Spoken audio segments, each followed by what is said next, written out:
Welcome back, everybody, to Sports by GSMC Podcast Network. I'm your host, Jeremy Lapidus. If you are just tuning in, we just finished talking about my MLB Power Rankings. We're finishing our tour around the four major American sports, stopping in hockey, talking about the sale of the Arizona Coyotes and what that means for the future of hockey in Arizona. But before we get into that, remember, if you would like to be an even bigger part of the show than you already are, all you need to do is go to gsmcpodcast.net. Leave a tip or donation with a message. It'll pop up on the bottom of the screen for you, me, everybody else around the world to see. We'll have a little discussion about what you have to say. That's right, you can control what we talk about here on the show.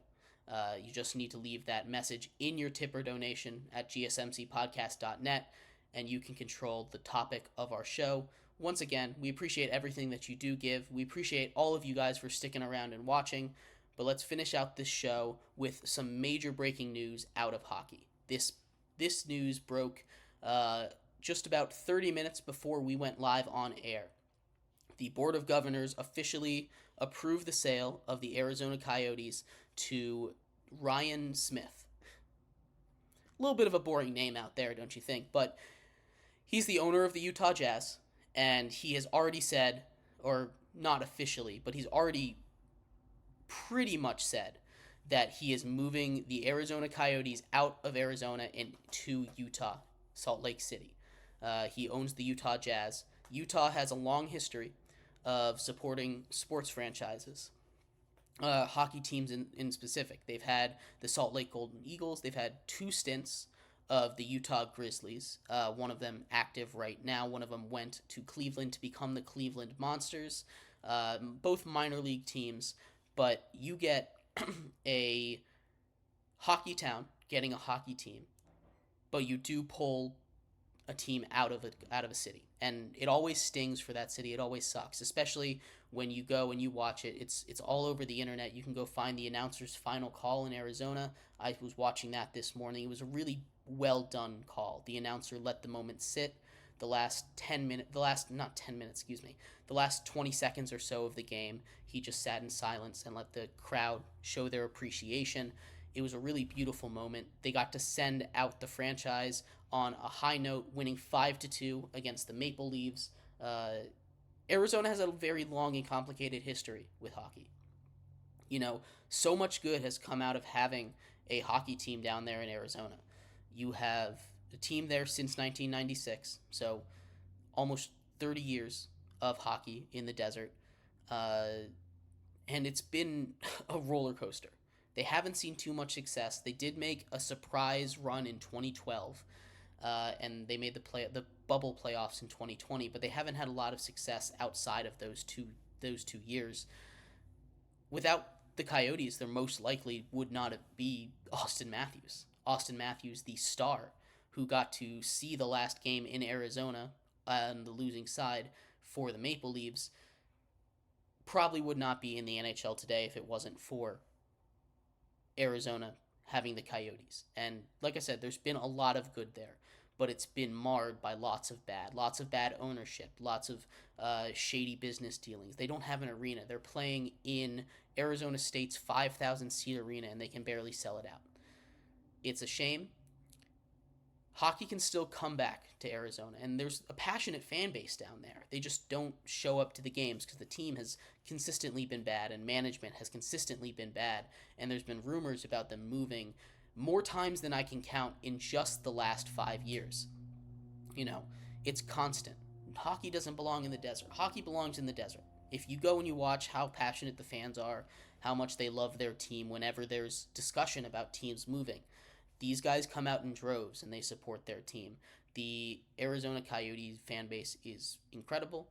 I've heard that when they go to Utah, they are going to do a new name. It's not going to be the Coyotes over there. There is a caveat. If Arizona can build an arena that's up to code in the NHL, not play in the Arizona State University hockey rink, they can get an expansion team within the next 5 years. So hockey is not done in the desert. The NHL wants it to work. The fans want it to work. There's lots and lots of support down there for hockey down in the desert, and it's a good thing. Having hockey in Phoenix, I think, is very important as a major city, As hockey continues to grow as a sport, it's very important to have a lot of your bases covered. Hockey is a high barrier sport to get into. Equipment is expensive, especially if you live in the South or in a warm area where you're not getting frozen lakes. You have to go to expensive arenas. Sometimes you have to pay to get in. Camps are expensive. You have to learn a whole new form of movement.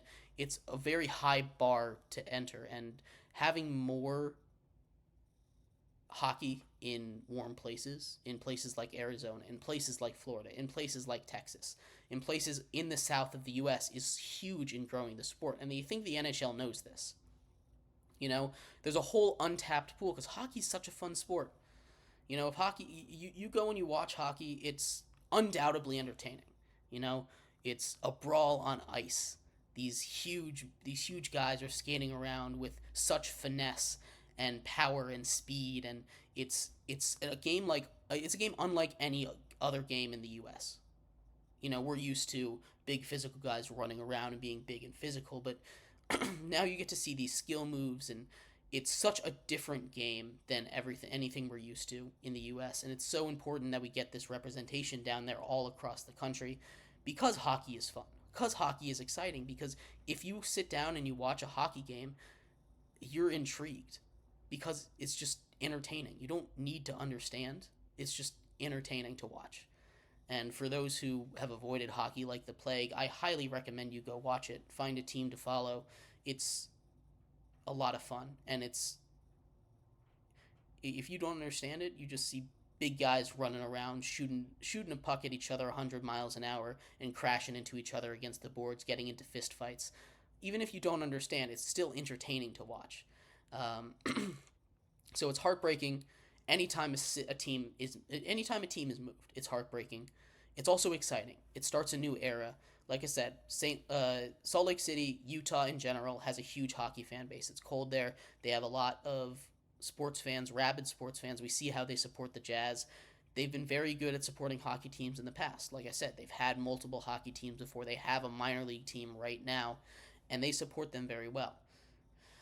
Utah is going to be a really good home, hopefully, for an NHL franchise, and I hope the best for the Arizona Coyotes. I hope the best for the hockey-loving community of Phoenix.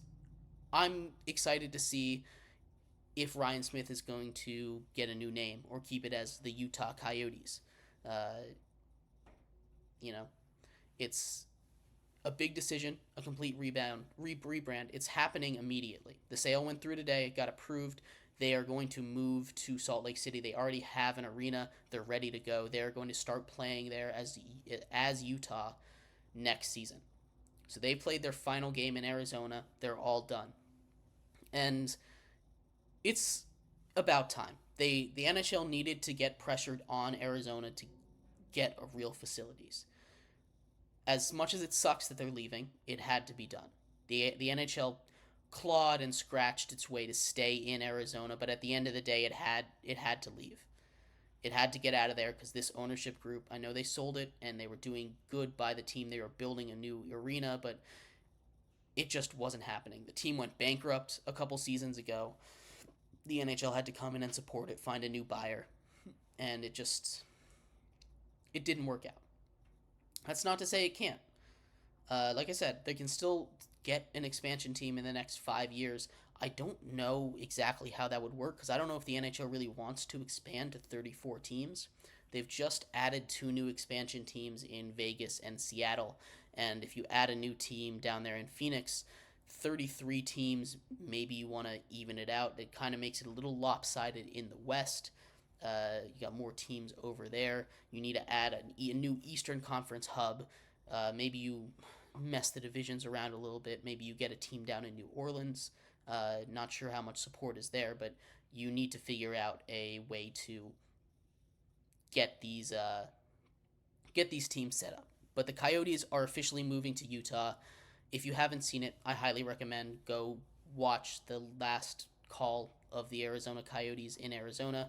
It's very well done by the announcer. Wanted to shout him out here because it's hard.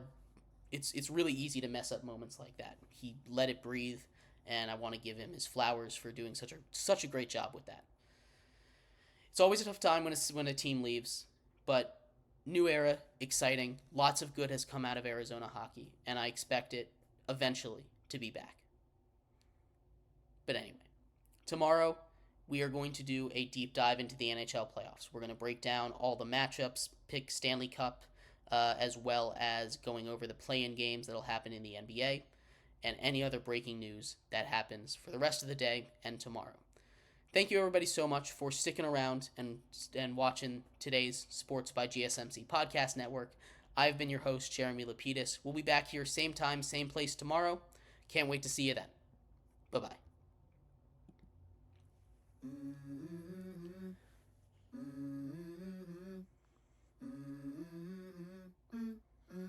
Let's go.